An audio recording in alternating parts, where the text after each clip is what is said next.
আসসালামু আলাইকুম। দেখো, আমরা কি পড়তেছিলাম? আমরা হচ্ছে চ্যাপ্টারের এমসিকিউ সলভ করতেছিলাম। তো আমি তোমাদের শাহজাহান তপন স্যারের সেকেন্ড পার্টের চ্যাপ্টারের এমসিকিউ গুলো সলভ করাচ্ছিলাম, তাই না? তো আমরা অলরেডি দুইটা ক্লাস আপলোড করে ফেলছি, দুইটা চ্যাপ্টার হয়ে গেছে আমাদের। আজকে আমরা পড়াবো তৃতীয় চ্যাপ্টার, কি ছিল তোমাদের? চলতরিৎ। তো চলো, চলতরিতের অনুশীলনের এমসিকিউ গুলো আমরা সলভ করব। চলো শুরু করি আমরা তাহলে। দেখো, শুরুতে কি দিয়ে আছে? 0 ডিগ্রি সেলসিয়াস তাপমাত্রার একক রোধের কোনো পরিবাহীর তাপমাত্রা প্রতি একক বৃদ্ধিতে তার রোধের যে বৃদ্ধি ঘটে তাকে ওই পরিবাহীর উপাদানের কি বলে? তো তোমরা এটা কোথায় পড়ছো বলো তো? এটা তোমরা পড়ছো সৃজনশীলে ক নাম্বারের জন্য পড়ছিলে, তাই না? যে 0 ডিগ্রি সেলসিয়াস তাপমাত্রার রোধের পরিবাহীর তাপমাত্রা প্রতি একক বৃদ্ধিতে তার রোধের যে বৃদ্ধি ঘটে তাকে আমরা কি বলি? রোধের উষ্ণতা সহগ। ঠিক আছে, চলো এরপরে যাই আমরা। দেখো, এইটা খুবই ভালো একটা কোশ্চেন, আর এই টাইপের কোশ্চেনগুলো তোমরা পড়ে রাখবা। কেন? কারণ আসছিল, দেখো কোথায়, মেডিকেল 2023-24-এ কি আসছিল দেখো তো, নিচের কোনটির রোধের উষ্ণতা সহগ ঋণাত্মক? এখন কথা হচ্ছে, এই যে রোধের উষ্ণতা সহগ কি পড়ছো তোমরা? আলফা পড়ছো না? আলফা কখন পজিটিভ হয় কখন নেগেটিভ হয় এটা তোমাদের জেনে রাখতে হবে, যাতে এই টাইপের কোশ্চেনগুলো আসলে তোমরা আনসার করতে পারো। তো যখন তুমি দেখবা কোনো পরিবাহী, তুমি পরিবাহীর রোধের উষ্ণতা সহগ নিয়ে কাজ করতেছো, দেখবা পরিবাহীর ক্ষেত্রে রোধের উষ্ণতা সহগ কি হয়? ধনাত্মক। আর অর্ধ পরিবাহীর ক্ষেত্রে রোধের উষ্ণতা সহগ কত হবে? ঋণাত্মক। বুঝতে পারছো কথা? তাইলে এখানে কি বলছে? ঋণাত্মকের কথা বলছে। তাহলে ঋণাত্মক কাদের জন্য বলছি? পরিবাহীর জন্য ধনাত্মক, আর অর্ধ পরিবাহীর জন্য ঋণাত্মক। যেহেতু ঋণাত্মক বলছে, তাহলে এখন দেখো এগুলোর মধ্যে কোনটা অর্ধ পরিবাহী হিসেবে কাজ করে? অ্যালুমিনিয়াম না, কপার এটাও না, বিসমাতও না, তাহলে কোনটা? হ্যাঁ, সিলিকন অর্ধ পরিবাহী হিসেবে কাজ করে, এটা তো সবাই জানি আমরা। তাহলে আনসার কি হবে? সিলিকন। ক্লিয়ার? আচ্ছা চলো এরপরে দেখো, কোনো পরিবাহীতে প্রবাহ মাত্রা 3 গুণ করা হলে উৎপন্ন তাপের পরিমাণ কত গুণ হবে? তো এটা কোন জায়গা থেকে কোশ্চেন হয়েছে এটা কিন্তু তোমরা বুঝতে পারছো? এটা বোঝা ইম্পর্টেন্ট যে কোশ্চেন হয়েছে আমাদের H=I²RT। দেখছো না এটা? হ্যাঁ, সবাই দেখছি আমরা এটা। এটা কোন জায়গা থেকে আসছিল? তিনটা সূত্র ছিল, তার মধ্যে একটা ছিল কি, H=T²। মনে পড়ে? Sorry sorry sorry sorry, H=I²। আমরা তো তড়িৎ প্রবাহ কাজ করতেছি। H=I²। তাহলে এখানে কি বলছে? প্রবাহ মাত্রা যদি 3 গুণ করি আমি, তাইলে তাপের পরিমাণ কত গুণ হবে?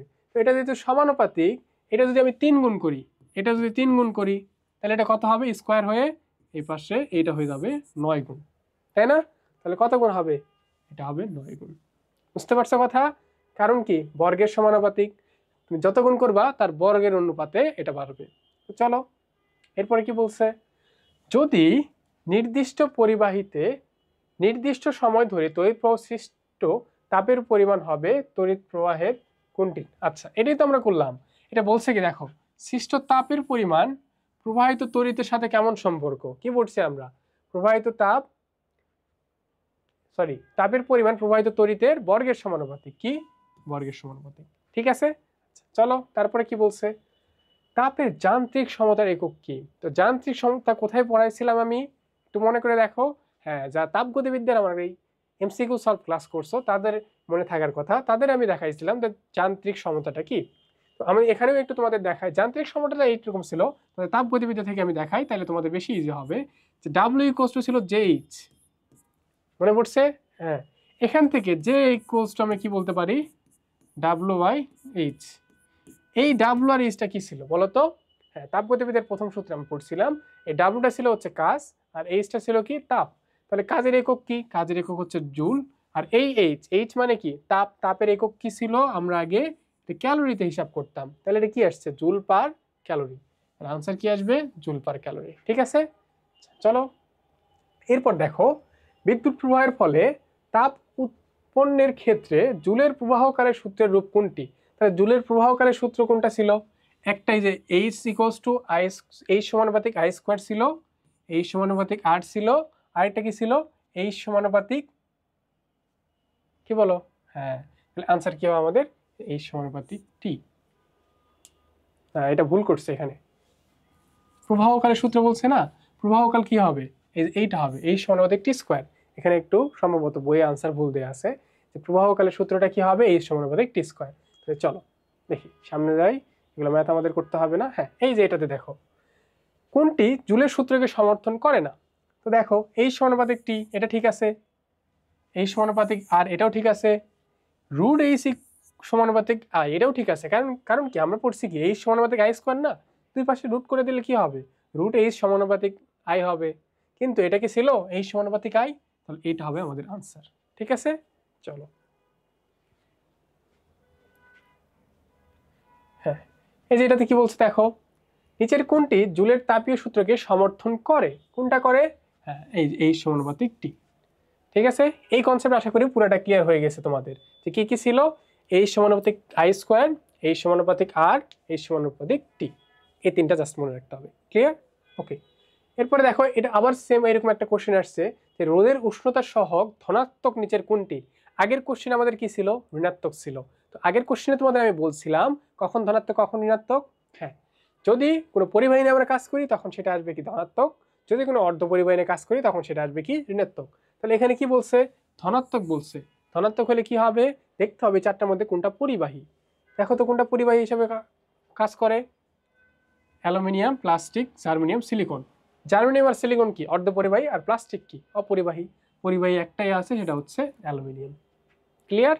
ওকে, চলো এরপরে 5 বিওটি ইউনিট ইকুয়ালস টু কত কিলোওয়াট আওয়ার। এটা কোথায় করছো তোমরা জানো, ক্লাস 9-10এও করছো তোমরা, আবার এইচএসসিতেও তোমরা সৃজনশীল প্র্যাকটিস করার সময় এটা করে আসছো, যে 1 কিলোওয়াট আওয়ারটাকেই আমরা কি বলতাম, 1 বিওটি ইউনিট। তাহলে 5 BOT unit equals to 5 kilowatt hour. কিসের জন্য, কারণ 1 বিওটি ইউনিট এটা ইকুয়ালস টু হচ্ছে 1 কিলোওয়াট আওয়ার। ঠিক আছে, একই দুইটা। এরপরে চলো কি বলছে, এরপরের কোশ্চেনটা একটু মনোযোগ দিয়ে দেখতে হবে। কেন মনোযোগ দিতে হবে, কারণ কোথায় আসছিল, মেডিকেল 2021-22 আসছিল। কি আসছিল দেখো তো, এখানে বলছে 220 ভোল্ট এবং 400 ওয়াট বাল্বের, 220 ভোল্ট 400 ওয়াট বাল্বের মধ্য দিয়ে কি পরিমাণ তড়িৎ প্রবাহিত হয়। তো এটার জন্য তোমার কি দরকার, এটার জন্য তোমার জানা দরকার এই যে ওয়াট, ওয়াট কিসের একক, ক্ষমতা, পি, এই ভোল্ট কি বিভব, আর আমার বের করতে বলছে আই। তো পি ভি আই এই তিনটার মধ্যে সম্পর্ক কেমন বলো তো, পি ইকুয়ালস টু আমরা জানি কেমন, P equals to V I. এখন তাহলে মান বের করি চলো। এখান থেকে মান বের করতে বলছে কি, আই এর মান বের করতে বলছে এখান থেকে। তো আই ইকুয়ালস টু আমি কি লিখতে পারবো, উপরে পি নিচে ভি। তো পি এর মান কত দেওয়া আছে বলো তো, 40 ওয়াট। তাহলে উপরে আসবে কত, 40, আর ভি নিচে কত, 220 ভোল্ট, 220 ভোল্ট। তো এটা কাটাকাটি করো, 0 0, উপরে আসে 4 নিচে আসে 22। তো এখন দেখো এটা আমরা এত সহজে ক্যালকুলেশন করতে পারবো না, এই জন্য আমি যেটা করবো, উপরে 10 দ্বারা গুণ করব, নিচেও 10 দ্বারা গুণ করব। বুঝতে পারছো? তাহলে কি থাকে দেখো, উপরে হয়ে যায় 40, নিচে হয়ে যায় কত 22, আর এই 10টাকে আলাদা করলাম। এখন তুমি নিজে একটু চিন্তা করে দেখো, এই মানটা কি তোমার অ্যাকুরেট না? অ্যাকুরেট মান হচ্ছে বের না করে আমি করব কি, একটা কাছাকাছি মানটা বের করব। কাছাকাছি মান দেখো, এটা 22 না হয়ে যদি 20 থাকতো তাহলে কত হইতো, এটা কত হইতো, তাহলে 2 হইতো না। তো এটা 2 পয়েন্ট সামথিং হবে। বুঝতে পারছো? তাকে ভাগ দিচ্ছি কত দিয়ে, 10 দিয়ে। তো 2কে 10 দ্বারা ভাগ করলে কত আসবে, 0.2, তারপর একটু সামথিং থাকবে। কিন্তু আমাদের অপশনে দেখো এরকম কিছু নাই, আমরা এই জন্য এইটুকুই ক্যালকুলেশন করে রেখে আসবো। ঠিক আছে, এইটুকু ক্যালকুলেশন করে আমি কি পাবো, 0.2। তাহলে এইটা হচ্ছে আমাদের আনসার। বুঝতে পারছো? এক্সাক্ট 0.2 বিষয়টা কিন্তু এমন না, এরপর আরো একটু দশমিক সংখ্যা ছিল, কিন্তু আমরা হিসাবের সুবিধার্থে দেখো 40/22 করছিলাম। 40/22কে আমরা 22কে মোটামুটি 20-এর কাছাকাছি ধরে নিছি, ধরে নিয়ে 0.2 নিয়ে আসছি। বোঝা গেছে? আচ্ছা চলো, হ্যাঁ এরপরে দেখো এটাও দেখতে হবে, ভি বিভব পার্থক্য বিশিষ্ট কোনো পরিবাহীর বিভব দিয়ে টি সময় ধরে কিউ পরিমাণ আধান পরিবাহিত হলে তড়িৎ ক্ষমতা নিচের কোনটি হবে। কি বের করতে বলছে, ক্ষমতা বের করতে বলছে। তো ক্ষমতা আমরা দেখো তো পি ইকুয়ালস টু কি জানি, একটু আগে তোমাদের দেখালাম, পি ইকুয়ালস টু আমরা কি জানি, পি ইকুয়ালস টু আমরা জানি ভি আই। এখন এই আই এর মানটা এখানে বসাইতে হবে। কেন বসাইতে হবে, আমার কি কি দেওয়া আছে, আধানের পরিমাণ দেওয়া আছে আর সময়টা দেওয়া আছে, কিউ আর টি দেওয়া আছে। তাহলে আই ইকুয়ালস টু আমরা কি জানি? হ্যাঁ, এই তো পারছো, q by t. I equals to কি জানি? Q by t. তাহলে এখন দেখো তো কোথায় যে ভি কিউ বাই টি আছে? হ্যাঁ, এই যে এখানে আছে। তাহলে এটা হচ্ছে আনসার। বুঝতে পারছো? চলো আর একটু আগাই আমরা, এখানে কি কি আছে।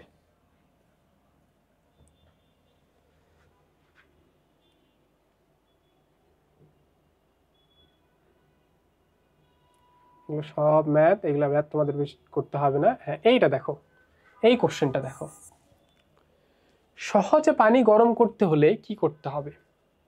তো পানি গরম যখন করবা, তুমি কি দিবা ওই জায়গায়? দিবা তড়িৎ প্রবাহ, তুমি দিবা। তাহলে তড়িৎ প্রবাহ নিয়ে তোমার কাজ করতে হবে।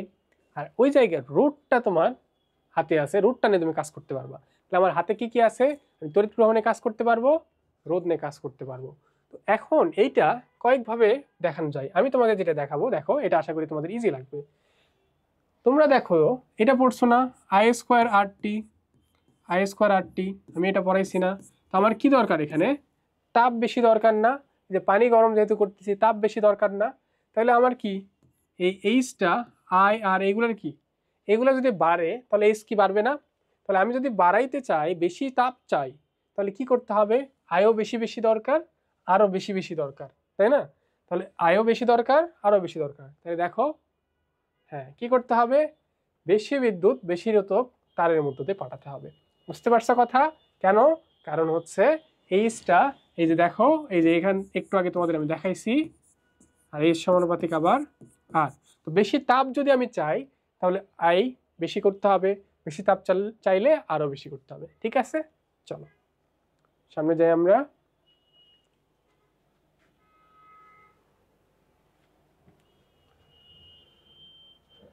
হ্যাঁ, এই যে এটা দেখো, এই কোশ্চেনটা একটু দেখো। তড়িৎ প্রবাহের ফলে উৎপন্ন তাপের পরিমাণ নির্ণয় নিচের কোন সমীকরণ? দেখো, আমরা নর্মালি কি কি জানি বলো তো? আমরা নর্মালি জানি যে H equals to I square R T, এটা দিয়েও করতে পারবো। অথবা এই আয়ের মান বের হচ্ছে বসাইলে কি আসে? V square by R into T, তাই না? এটাও আসে। তো এইটা আমি কখন পাবো বলো? এইটা হচ্ছে জুল এককে আমি পাবো। কিন্তু এখন যদি ক্যালোরি এককে যদি এটা হচ্ছে দেয়া থাকে, তো তোমাদের কি মনে আছে ক্যালোরি আর জুলের মধ্যে সম্পর্ক? আমি তোমাদের বলছিলাম এটা তাপগতিবিদ্যাতে, 1 ক্যালোরি ইকুয়ালস টু কত বলো? 4.2 জুল। আর 1 জুল ইকুয়ালস টু 0.24 ক্যালোরি। ঠিক আছে, এই জন্য এই যে দেখো আসছে কি 0.24, জাস্ট এটার জন্য নিয়ে আসছে। তোমার এটা না দেখলেও হয়তো, কারণ কি এই যে এইগুলোর মধ্যে দেখবা যে কোনটা সঠিক, কোনটা এই যে ভি স্কোয়ার বাই আর টি। বোঝা গেছে? এই 0.24 কোন জায়গা থেকে আসছে? জাস্ট ক্যালোরি আর জুলের মধ্যে সম্পর্ক, সেখান থেকে আসছে। এটা নিয়ে তোমার এত টেনশন করতে হবে না। ক্লিয়ার? আচ্ছা, চলো সামনের দিকে আমরা যাই। এই যে এইটা তোমরা দেখে আসছো যে কিলোওয়াট আওয়ার জুলের সম্পর্ক কি? কিলোওয়াট আওয়ারে কি কি থাকে বলো তো? একটা কিলোওয়াট আওয়ারে কি কি থাকে? কিলোওয়াট আওয়ার, এটাতে কি কি থাকে? জুলে আনতে গেলে আমাদের কি করতে হয়? কি করতে হয়? হ্যাঁ, ওয়াটে নিয়ে আসতে হবে, আর আওয়ারটাকে সেকেন্ডে নিয়ে আসতে হবে। কিলোওয়াটকে যদি কিলোওয়াটকে যদি ওয়াটে নিয়ে আসতে চাও, কি করতে হবে? 1000 দ্বারা গুণ করতে হবে, তাই না? কেবল আমি কি করলাম? জাস্ট আমি কি করছি? এই কিলোওয়াটটাকে ওয়াটে নিয়ে আসছি। তাহলে এটা হয়ে গেছে কেবলমাত্র ওয়াট। আর সাথে থাকবে আওয়ারটাকে সেকেন্ড নিতে হবে। 1 আওয়ার সমান কত সেকেন্ড? হ্যাঁ, সবাই আমরা জানি 3600 সেকেন্ড, তাই না? এখন তাহলে কত আসে দেখো তো? এই 3600 এরকম রাখলাম। 36 এর শূন্য কয়টা? 1 2 3 4 5, 1 2 3 4 5। এখন অপশন দেখো, তাহলে কি হবে? পয়েন্ট আকারে আছে, নিয়ে আসো। 3.6 যদি আমি বানাই, কয় ঘর সামনে আসতে হচ্ছে আমার? 1 2 3 4 5 6। তাহলে 3.6 ইন্টু 10 টু দি পাওয়ার 6। ঠিক আছে, বুঝতে পারছো? হ্যাঁ, তাহলে এই যে এটা হচ্ছে আমাদের আনসার। বুঝা গেছে? চলো আর একটু সামনের দিকে যাই আমরা। এগুলো ম্যাথ তোমাদের করতে হবে না, এগুলো বড় বড় ম্যাথ। জাস্ট তোমাদের মেডিকেলে যা যা লাগবে আমরা সেটাই দেখাবো। ঠিক আছে, এই যে এইটাও ইম্পর্টেন্ট। দেখো, নিচের কোনটি চার্জ প্রবাহের হার পরিমাপের একক? তো চার্জ প্রবাহের হার বিষয়টা কেমন এটা তো তোমার জানতে হবে। চার্জ প্রবাহের হার, এই যে চার্জ প্রবাহ তার হার, বলো তো, বলো বলো বলো, এটা কি ছিল মনে পড়ে? Q by T equals to কি? Q by T equals to আমরা জানি কি, এটা এটা হচ্ছে আই। তো আই মানে কি? তড়িৎ প্রবাহ না? তড়িৎ প্রবাহের একক কি? তড়িৎ প্রবাহের একক হচ্ছে অ্যাম্পিয়ার। দেখো এটা কোন জায়গায় কোন জায়গায় আসছিল, জাস্ট তাইলেই বুঝতে পারো এটা কত ইম্পর্টেন্ট। মেডিকেল 2022-23 আসছিল, আবার ডেন্টাল 2021-22 আসছিল, বুঝছো?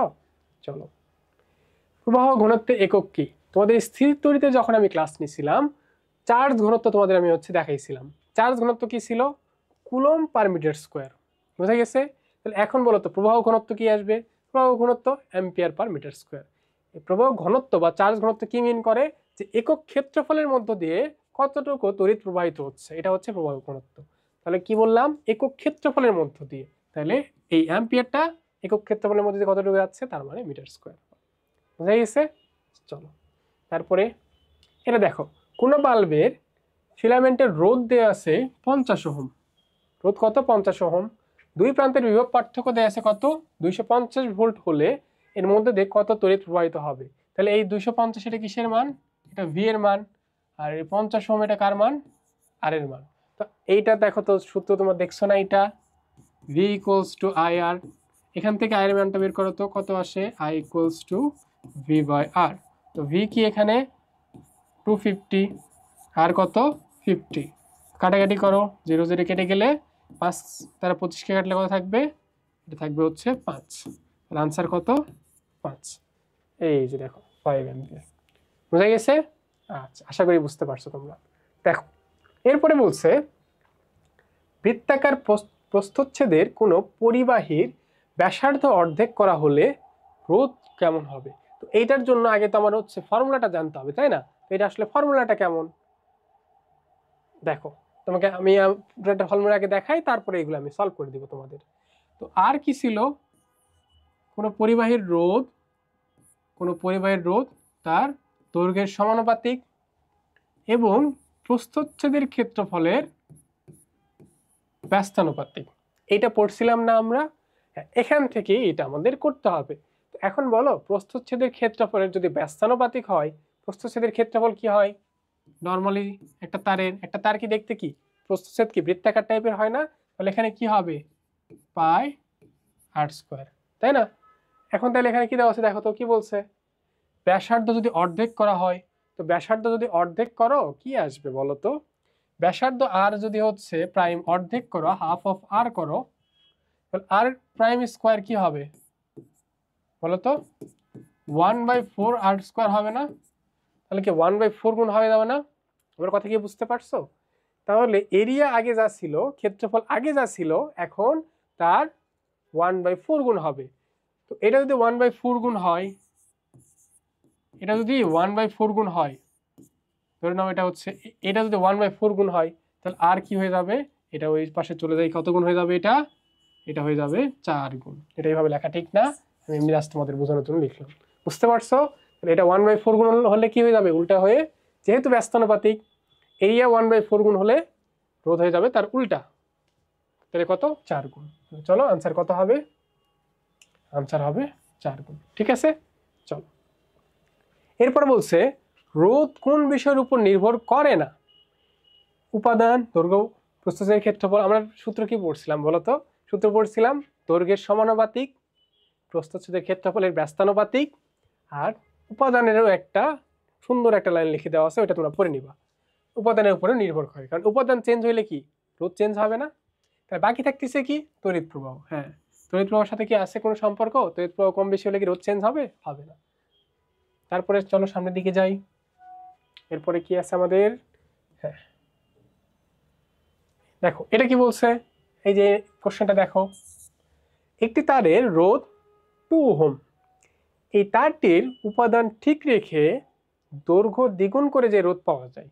এখন আগে বলো এইটা কার সমানুপাতিক? দৈর্ঘ্যের সমানুপাতিক। এখন আগে ছিল কত? 2। যেহেতু দৈর্ঘ্য দ্বিগুণ করছি, রোধটাও কি হবে? সমানুপাতিক না? রোধও তাহলে সেম ভাবে বাড়বে, রোধ হয়ে যাবে 2 গুণ। আগে ছিল 2, তার দ্বিগুণ কত? 4 ওহম। ঠিক আছে, আশা করি বুঝতে পারছো তোমরা। এরপর দেখো বলছে কোনটি সত্য, V equals to I by R, না V equals to I R, এটা ভুল। V equals to Q C, এটাও ভুল। জাস্ট কোনটা ঠিক, P equals to V square by R. ঠিক আছে, আচ্ছা আশা করি ঠিক আছে তোমাদের। হ্যাঁ, এই যে এই কোশ্চেনটা ভালো একটা কোশ্চেন, এটা দেখে রাখবো, মেডিকেলের জন্য এই কোশ্চেনগুলো ইম্পর্টেন্ট। কি বলছে দেখো, একটি তারকে দুই ভাগে যদি ভাগ করি, একটা তার ছিল তাকে যদি আমি দুই ভাগে ভাগ করি, তাহলে এখানে আনসার দেওয়া আছে কি আপেক্ষিক রোধ একই থাকে। কিভাবে একই থাকে, এখন দেখো, তো এই তারকে কেটে তুমি দুই ভাগ করো, ধরে না তুমি তামার তার নিছো, তামার তারকে কেটে তুমি দুই ভাগ করলে তামা কি সোনা হয়ে যাবে? তা তো হবে না, তামা তো তামাই থাকবে। তো তামার আপেক্ষিক রোধ যেটা সেটাই থাকবে, তাহলে কি চেঞ্জ হবে না? তুমি একটা তারকে যতই কাটাকাটি করো, যাই করো, আপেক্ষিক রোধ চেঞ্জ হবে না। বুঝতে পারছো? চলো এরপরে দেখো, এই যে এটা একটু আগে তোমাদের আমি পড়াইছি, পরিবাহীর প্রস্থচ্ছেদের একক ক্ষেত্রফলের মধ্য দিয়ে প্রবাহিত তড়িৎ প্রবাহকে কি বলে? এই যে একটু আগে তোমাদের পড়াইছি না, যে প্রস্থচ্ছেদের একক ক্ষেত্রফলের মধ্য দিয়ে প্রবাহিত যদি হয় তড়িৎ, তাহলে তাকে কি বলে? প্রবাহ ঘনত্ব। ঠিক আছে, আচ্ছা। আপেক্ষিক রোধের একক কোনটি? এটা আমরা সবাই জানি, তাও আমি দেখাচ্ছি যে ওহম মিটার কেমনে আসলো। তোমাদের আমি স্থির তড়িতের ক্লাসে কিভাবে একক বের করতে হয় এটা আমি শিখাইছি। কেউ যদি না দেখে থাকো, ওই ক্লাসের শুরুর দিকে দেখবা, আমি এটা শিখাইছি যে যে কোনো রাশির যদি তোমার জানা না থাকে তখন কেমনে তুমি বের করবা, এটাতেও দেখাচ্ছি আমি। দেখো, তো আমরা ফর্মুলা কি জানি বলো তো, R equals to rho L by A, তাই না? তো আমার বের করতে বলছে কি, এই যে রো আপেক্ষিক রোধটা আছে তার এককটা বের করতে বলছে। তো তার একক যদি বের করতে চাই, তোমাদের আমি বলছিলাম যে যেটার একক বের করতে বলবে ওইটাকে এক পাশে রাখবা, বাকি সবগুলাকে তার বিপরীত পাশে নিয়ে যাবা। তো রোকে এই পাশে ঠিক রাখো, এ যদি এই পাশে আসে তাহলে এটা হয়ে যাচ্ছে আর এ, আর এলটা নিচে আসলে এল, এরকম না? এখন এইগুলার হচ্ছে একক তুমি বসাও। আর রোধের একক কি? রোধের একক হচ্ছে ওহম। এ মানে কি? ক্ষেত্রফল। ক্ষেত্রফলের একক কি? ক্ষেত্রফলের একক হচ্ছে মিটার স্কোয়ার। আর নিচে কি আছে? এল। দৈর্ঘ্যের একক কি? মিটার। তাহলে এই মিটার দ্বারা মিটার স্কোয়ারে কাটলে থাকবে শুধু কি? Ohm meter. বুঝতে পারছো কথা? চলো, এই যে ওহম মিটার আমাদের আনসার। এর পরের কোশ্চেনে যাবো আমরা।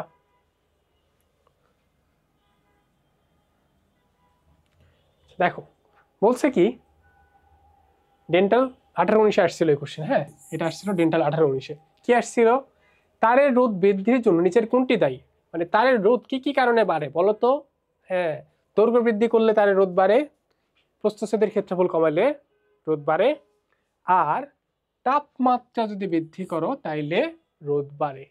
পরিবাহীর পরিবাহীর ঠিক আছে, বারবার বলতেছি, পরিবাহীর রোধ বাড়ে। চলো, প্রস্থচ্ছেদের ক্ষেত্রফল যদি দ্বিগুণ করা হয় রোধ কত হবে? বলো বলো বলো, একটু আগে দেখাই আসছি না এরকম, যে প্রস্থচ্ছেদের ক্ষেত্রফল আর রোধের মধ্যে সম্পর্ক কেমন? ব্যস্তানুপাতিক। একটা বাড়লে কি হয়, আরেকটা কমে যাবে। তাহলে দেখো, প্রস্থচ্ছেদের ক্ষেত্রফল আমি যেহেতু বাড়াচ্ছি, রোধ কি হবে? কমবে। ঠিক উল্টা হবে, কমবে। কিন্তু 2 গুণ করতেছি, তাহলে কি হবে? রোধটা হবে 1/2, অর্ধেক। বোঝা গেছে? হ্যাঁ, এইটা দেখো রিপিট হয়েছে, এটা মেডিকেল 14-15, আবার মেডিকেল 23-24। বোঝা গেছে? এটা দেখে রাখবা। চলো সামনের দিকে যাই। হ্যাঁ, এই কোশ্চেনটা আমার অনেক পছন্দের একটা কোশ্চেন, আমার খুব ভালো লাগছিল এই প্রশ্নটা। এই প্রশ্নে কি বলছে দেখো তো, যে কিউ আধান বিশিষ্ট একটি গোলককে একটি অপরিবাহী সুতার এক প্রান্তে বেঁধে ওমেগা কৌণিক বেগে ঘোরানো হচ্ছে। ঘূর্ণায়মান আধানটি কি পরিমাণ বিদ্যুৎ উৎপন্ন করে? এটা নর্মালি দেখে মনে হইতে পারে এটা তো নিউটনীয় বলবিদ্যার ম্যাথ, এটা এখানে কেমনে আসছে? দেখো, কিউ আসছে আধান, এটা কই থেকে আসছে? এটা আবার আসছে আমাদের স্থির তড়িৎ থেকে। ওমেগা কই থেকে আসলো? ওমেগা আসছে নিউটনের বলবিদ্যা, তারপর গতিবিদ্যা থেকে, তাই না? কেমনে কি করবো এই জায়গায়? তো নর্মালি আমি তোমাদের দেখাচ্ছি, এটা খুবই ইজি ম্যাথ। দেখো, আমরা কি জানি, কিউ ইকুয়ালস টু আইটি, এটা পড়ছি না আমরা? এখান থেকে আমাদের বের করতে বলছে বিদ্যুৎ উৎপন্ন করে, তার মানে আই এর মান চাইছে, কতটুকু বিদ্যুৎ উৎপন্ন করে। আই ইকুয়ালস টু আমি কি লিখতে পারবো বলতো? আই ইকুয়ালস লিখতে পারবো কিউ বাই টি, তাই না? এখনই কথা, টি ইকুয়ালস টু, তোমরা কি পড়ছিলে এরকম? দেখো তো কোথাও যে T equals to 2 pi by omega, এরকম পড়ছিল না? মনে পড়ে? হ্যাঁ, এইটা এখানে জাস্ট বসাই দিলেই তোমার কাজ শেষ। এটা এখানে বসাই দাও তো, তাহলে কিউ বাই 2π/ω, তাহলে ওমেগা নিচে ছিল, এটা উপরে চলে যাবে, তাহলে কি আসবে আই ইকুয়ালস টু, দেখো আসবে কিউ ওমেগা, নিচে আসবে 2π। ক্লিয়ার সবার? কেমনে আসছে বুঝতে পারছো? আচ্ছা, এটা খুব ভালো একটা এমসিকিউ ছিল। কোথায় আসছিল? ঢাকা ভার্সিটিতে 2020-21 সেশনে আসছিল। চলো সামনে আগে আমরা। হ্যাঁ, এইটা একটু মুখস্থ টাইপের ছিল। দেখো ডেন্টাল 2022-23 এইটা আসছিল। লেড সঞ্চয়ী ব্যাটারির অভ্যন্তরীণ রোধ কত? এইগুলো একটু মনে রাখতে হবে তোমাদের, মুখস্থ রাখতে হবে তোমাদের। লেড সঞ্চয়ী ব্যাটারির অভ্যন্তরীণ রোধটা কত? 0.01 ওহম। এই যে এই কোশ্চেনটা আমরা একটু আগে দেখে আসছি, এই টাইপের কোশ্চেন। এটাতে কি বলছে দেখো, কোনো পরিবাহীর আপেক্ষিক রোধ বাড়ে কার জন্য বলছে? ভালো করে মনে রাখবা, তোমাদের আমি বারবার বলছি পরিবাহী। পরিবাহীর যদি আপেক্ষিক রোধ কখন বাড়বে? যখন তুমি তাপমাত্রা বৃদ্ধি করবা। কি বললাম? যদি তাপমাত্রা বৃদ্ধি করো পরিবাহীর ক্ষেত্রে কি হয়? আপেক্ষিক রোধ বাড়বে। আর অর্ধ পরিবাহীর ক্ষেত্রে আপেক্ষিক রোধ কমবে তাপমাত্রা বাড়লে। ঠিক আছে, দুইটা কিন্তু আলাদা সম্পর্ক। আবার বলতেছি, পরিবাহীর ক্ষেত্রে তাপমাত্রা বাড়ানোর সাথে সাথে তার আপেক্ষিক রোধটা বাড়তে থাকবে। ঠিক আছে, কারণ কি? কারণ হচ্ছে ওই যে পড়ছিলাম আলফার মানটা ধনাত্মক, মনে পড়ে? যে পরিবাহীর ক্ষেত্রে আলফার মানটা ধনাত্মক, যার ফলে হয়েছে কি, তুমি যখন তাপমাত্রা বাড়াবা পরিবাহীর আপেক্ষিক রোধটা বাড়তে থাকবে। কিন্তু যখন তুমি অর্ধপরিবাহী নিয়ে কাজ করবা, অর্ধপরিবাহীর ক্ষেত্রে যখন তুমি তাপমাত্রা বাড়াবা তার আলফার মানটা কি? অর্ধপরিবাহীর ক্ষেত্রে আলফার মানটা ঋণাত্মক। ফলে ওইটা যখন তুমি বাড়াবা তখন এই আপেক্ষিক রোধটা তার কমতে থাকবে। ক্লিয়ার? আশা করি ক্লিয়ার। চলো সামনের দিকে আগাই। এখন বলো পরিবাহিতার একক কি? আগে বলো পরিবাহিতা কি? এই যে আসো, এখানে পরিবাহিতা কোন জায়গায় পড়ছিলা তোমরা? V ইকুয়ালস টু IR, এই ফর্মুলা কি তুমি ডিরেক্ট এইভাবে পড়ছো? ডিরেক্ট কিন্তু এভাবে পড়োনি। তোমরা আগে পড়ছিলা কি জানো? তোমরা আগে পড়ছিলা যে V equals to 1/G into I। মনে পড়ে? 1/Gটা কি? এই যে রোধের বিপরীত রাশিকে কি বলে? পরিবাহিতা। ঠিক আছে, রোধের বিপরীত রাশিকে কি বলে? পরিবাহিতা বলে। এখন এই পরিবাহিতার একক যদি আমি বের করতে চাই, কি করতে হবে? যেটাকে এই পাশে নিয়ে আসতে হবে না? হ্যাঁ, যেটাকে এই পাশে নিয়ে আসলাম আর ভিটাকে এখানে নিয়ে যাও, আই নিচে ভি। তাহলে বলো, আর বলে দিতে হবে? আর বলে দিতে হবে না, কারণ তোমরা এখন পারবা। আয়ের একক কি? অ্যাম্পিয়ার, আর বিভবের একক ভোল্ট। তাহলে অ্যাম্পিয়ার পার ভোল্ট কোথায় আছে? এই যে এখানে আছে। ক্লিয়ার? ওকে, চলো। হ্যাঁ, এটা দেখো, এটা দেখো, রিওস্টেটের প্রতীক কোনটি? কি বলছে? রিওস্টেট বলছে। ভালো করে পড়বা। রিওস্টেট হইলে এই যে রিওস্টেটের ক্ষেত্রে দেখবা এই যে এইরকম একটা দাগ থাকবে, এটা হচ্ছে রিওস্টেট। আর এইটা কি? এটা হচ্ছে রোধ। বোঝা গেছে? পার্থক্য বুঝতে পারছো? রিওস্টেট হইলে এরকম একটা দাগ থাকবে, যদি দরকার নেই তাও দেখাই রাখলাম তোমাদের। দেখো, কোষের অভ্যন্তরীণ রোধ বৃদ্ধি পেলে বর্তনীর তড়িৎ প্রবাহ, তুমি এই যে চিন্তা করে দেখো, যদি অভ্যন্তরীণ রোধ বাড়ে, রোধ যদি তুমি বাড়াও তাহলে কি হবে? তড়িৎ প্রবাহ কি হবে বলো? হ্যাঁ, রোধ যদি আমি বাড়াই তড়িৎ প্রবাহ কমবে। কিভাবে কমবে? ব্যস্তানুপাতে কমবে। ঠিক আছে, চল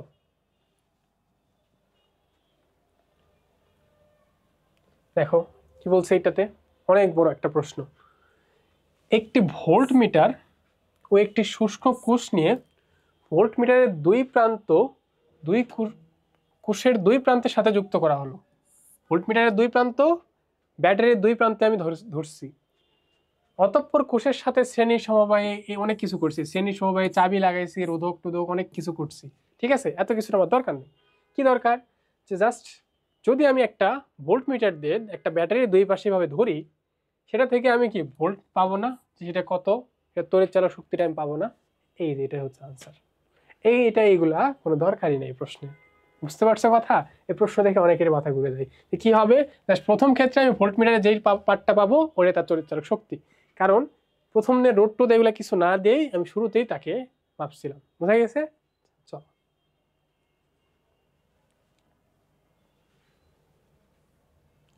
এগুলো আপাতত আমাদের দরকার নাই। হ্যাঁ, এগুলো ম্যাথ তোমাদের করতে হবে না। হ্যাঁ, তোমাদের আমি যেগুলো স্কিপ করে যাচ্ছি এগুলো ম্যাথ তোমাদের কিন্তু করতে হবে না, কারণ এইগুলো ম্যাথ তোমাদের মেডিকেলের জন্য দরকার নাই। এই একটা ম্যাথ আমি তোমাদের করাবো, এটা আমার ইচ্ছা হচ্ছে এই জন্য আমি করাবো। ঠিক আছে? কারণ এটা খুব ভালো একটা ম্যাথ আমার কাছে মনে হয়েছে। এটা জাস্ট একটু দেখে রাখো, আমি আশা করতেছি তোমাদের ভার্সিটিতে এই কোশ্চেনটা কাজে লাগবে। একটা 3 ওহম রোধের সমবাহু ত্রিভুজ বানানো হলো। তো দেখো, চিন্তা করে দেখো, এটা এটা এই যে এখানে আমি একটু দেখাই, আমার ইচ্ছা করতেছে দেখাইতে। এই একটা তার, এই একটা তার আছে, ঠিক আছে? এই তারটার পুরাটার রোধ কত? 3 ওহম। আমি এখন তোমাকে বললাম যে এই তারটাতে তুমি সমবাহু ত্রিভুজ আঁকো। এখন বলো সমবাহু ত্রিভুজের সংজ্ঞা কি? হ্যাঁ, সমবাহু ত্রিভুজ হচ্ছে যার 3টা বাহু সমান হবে। তাহলে এটাকে আমি এমন ভাগে বাঁকাবো, এমন ভাগে বাঁকাবো যাতে 3টা সমান হয়। এটাকে আমি এরকম করছি, এরকম বাঁকায়ে একটা সমবাহু ত্রিভুজ করছি। তো এখন যাই বলছে এই যে সমবাহু ত্রিভুজের, সরি, এই তারটা ছিল কত রোধের? 3 ওহম। 3 ওহম রোধের তারটা ছিল। এখন বলছে যে এইটার যে কোনো দুই প্রান্তের বিভব পার্থক্য কত? এই দুই প্রান্তের বিভব পার্থক্য কত? খুব ইন্টারেস্টিং একটা কোশ্চেন না? কেমনে ভাবো দেখো, এইটা যদি আমি বাঁকাই, এটাকে সমান 3 ভাগে ভাগ করছি, তাহলে আমি কি বলতে পারবো প্রত্যেকটা পার্ট হচ্ছে 1 ওহম? এটা কি বলা যাবে? বুঝছো কথা? আবার দেখাচ্ছি, পুরাটা কত? 3 ওহম না? এই তারটাকেই বাঁকায়ে আমি একটা সমবাহু ত্রিভুজ তৈরি করছি। সমবাহু ত্রিভুজ যদি তৈরি করি, প্রত্যেকটা বাহু কি সমান হয়ে যাবে না? প্রত্যেকটা বাহু যদি সমান হয়, এই 3 ওহমের ওই অংশটাই কি সমানভাবে ভাগ হয়ে গেছে 3টা। তো সমান যদি 3টা ভাগ হয়ে যায়, প্রত্যেকটা কি হবে? 1 ওহম করে হবে। এখন তুমি এই যে এই প্রান্তে আর এই প্রান্তে বের করবা। তো এই প্রান্ত দুইটা প্রান্তের সাপেক্ষে যদি বের করি, এই দুটো কিসে আছে বলো তো? শ্রেণীতে আছে না? তাহলে উপরে কি হবে? বিষয়টা এরকম না? দেখো তো, এরকম দেখতে যে উপরে দুটো শ্রেণীতে মিলে 1 1 মিলে কি হবে? 2, আর নিচে আছে কত? 1। 2 ওহম আর 1 ওহম এখন সমান্তরালে থাকলে কি হবে? হ্যাঁ, এখন তোমরা নিজেরাই বের করতে পারবা। 1/r ইকুয়ালস টু 1/1 প্লাস 1/2 করলে হয়ে যাবে। করো, এখানে 2 আসে, করলে আসে 2 প্লাস 1, তাহলে 1/r ইকুয়ালস টু আসছে 3/2। আর এর মান কত? অতএব আর এর মান আসবে 2/3। ক্লিয়ার? এই ম্যাথটা তোমাদের মেডিকেলের জন্য না, কিন্তু আমি দেখালাম যাতে তোমাদের এই পুরো কনসেপ্টটি আমি একদম একটা ম্যাথেই বুঝাই দিতে পারি। বুঝতে পারছো? তোমাদের ভার্সিটির জন্য ইম্পর্টেন্ট এই ম্যাথটা, এই জন্য আমি দেখালাম। যাই হোক, চলো সামনের দিকে একটু যাই আমরা। দেখো এই ম্যাথটা দেখো, এটা ইন্টারেস্টিং একটা ম্যাথ। এটা তোমরা হচ্ছে জাস্ট দেখে রাখো, কারণ এটা আসতেও পারে। 100 ওয়াট এবং 60 ওয়াট বৈদ্যুতিক বাল্বকে অনুক্রমিক সমবায়, তোমরা কি আমাকে বলতে পারবা অনুক্রমিক সমবায় কি? হ্যাঁ, ধরতে পারছো যে অনুক্রমিক সমবায় হচ্ছে শ্রেণী সমবায়। কি বলছে? যে 100 ওয়াট আর 60 ওয়াটের বৈদ্যুতিক বাল্ব, দুইটা বাল্ব, ঠিক আছে, দুইটা বাল্বকে আমি শ্রেণীতে সংযোগ দিছি। শ্রেণীতে সংযোগ দেওয়া হলে কি হবে?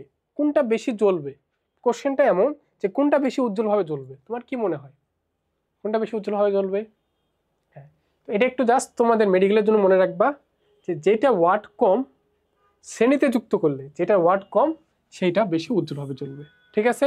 তোমাদের অনেক এটা ব্যাখ্যা দিতে গেলে অনেক বড় ব্যাখ্যা দিতে হবে, সেটা তোমাদের মেডিকেলের জন্য দরকার নাই। জাস্ট তুমি কি মনে রাখবা যে যেইটা ওয়াট কম সেইটা বেশি উজ্জ্বলভাবে জ্বলবে। কখন? যদি আমি শ্রেণীতে লাগাই। চলো তার সামনের দিকে যাই, এখানে দরকার নেই কিছু।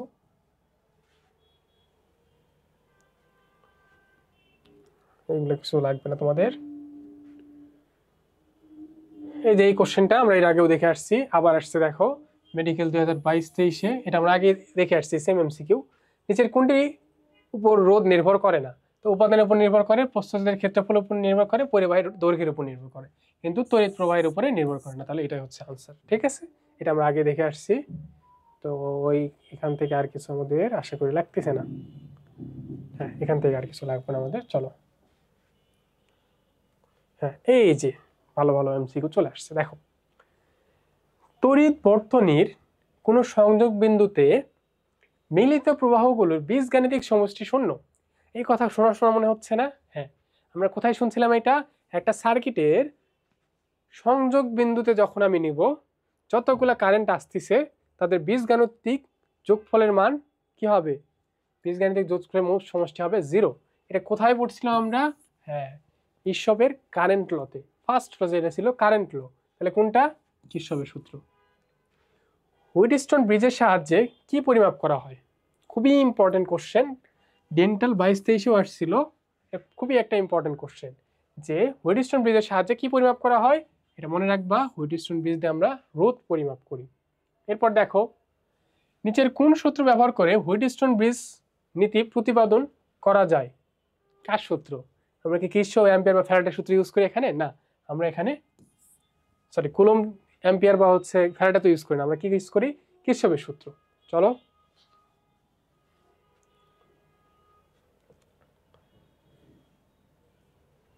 হ্যাঁ, এই যেটা দেখো, কোন দুটি সূত্র চলতরিতের ক্ষেত্রে প্রযোজ্য? বলো তো, কুলম্বের ওহমের সূত্র চলতরিতে আছে? নাই। কুলম্ব বা গাউসের সূত্র আছে? নাই। গাউস আর কার্শফের আছে? নাই। এইগুলা কোনো দুইটা, মানে কোনো জায়গাতে দুইটাই যে আছে এরকম নাই। কোনটাতে আছে? শুধু যে ওহম এবং কার্শফের সূত্র। ঠিক আছে, হ্যাঁ, এটা তোমাদের জানা কথা, তাও আমি দেখালাম।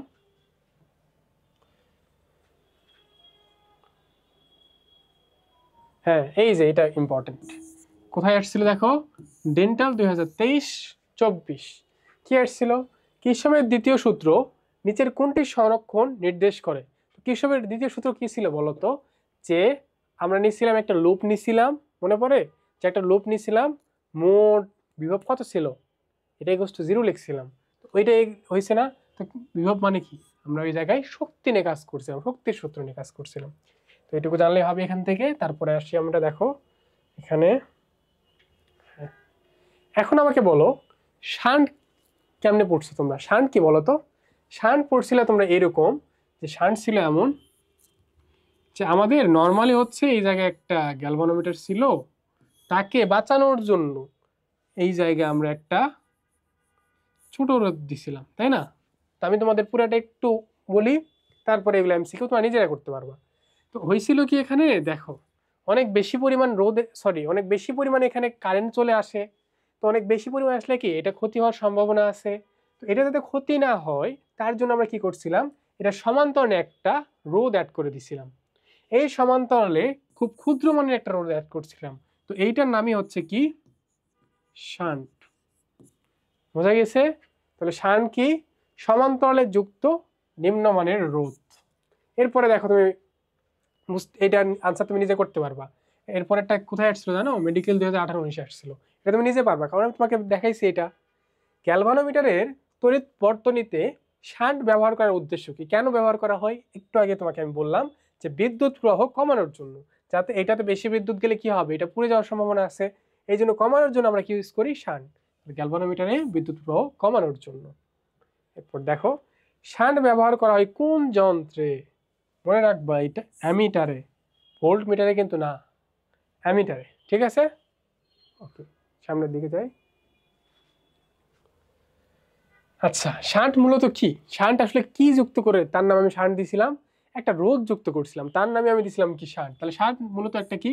একটা রোধ। ঠিক আছে, আচ্ছা, হ্যাঁ, এটা এটা দেখো, গ্যালভানের ভেতর দিয়ে তড়িৎ প্রবাহ শূন্য হইতে গেলে, দেখাই তোমাদের, আমি আগেরটা দেখাই, তাহলে আমি তো আমার বোঝাইতে সুবিধা হবে। দেখো এটাতে দেখো, তো এইটার উপরে ভেতর দিয়ে কিছু কারেন্ট যাচ্ছে, এটার ভিতর দিয়ে কিছু কারেন্ট যাচ্ছে, বিষয়টা তাই না?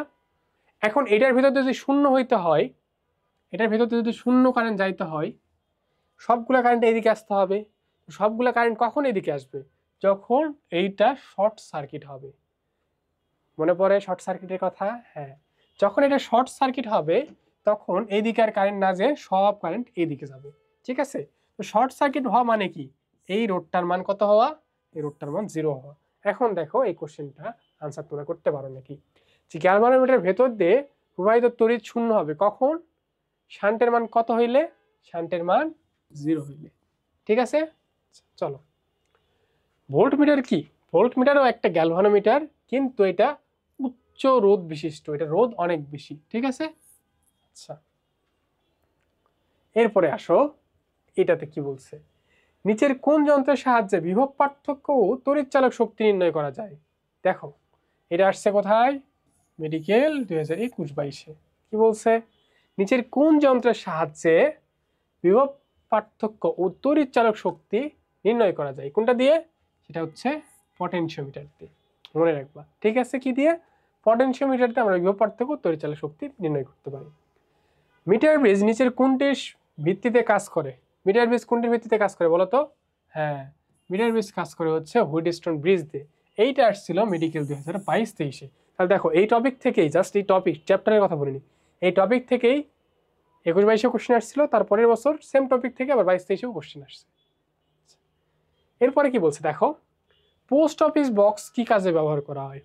তোমাদের এই চ্যাপ্টারের শেষের দিকে দেখবা, প্র্যাকটিক্যালে দেখছো হয়তো তোমরা, যে পোস্ট অফিস বক্স কি দিয়ে কি করছো তোমরা, পোস্ট অফিস ব্যবহার করছো অজানা রোধ নির্ণয় করার জন্য। ঠিক আছে, আচ্ছা নিচের কোন যন্ত্রের সাহায্যে রোধ পরিমাপ করা যায়, এই যে পটেনশিওমিটার কি হবে, ভোল্টমিটার অ্যামিটার দিয়ে হবে না, রোধ বের করার জন্য আমি মিটার ব্রিজ ইউজ করতে পারি। তাহলে আমি রোধ কি কি দিয়ে করতে পারি দেখছো, হুইটস্টোন ব্রিজ দিয়ে আমি কি করি রোধ, পোস্ট অফিস বক্স কি কাজে ইউজ করতেছি, এটা হচ্ছে রোধ নির্ণয়ের ক্ষেত্রে, আবার মিটার বেস কি ইউজ করতেছি রোধ নির্ণয়ের ক্ষেত্রে। ঠিক আছে,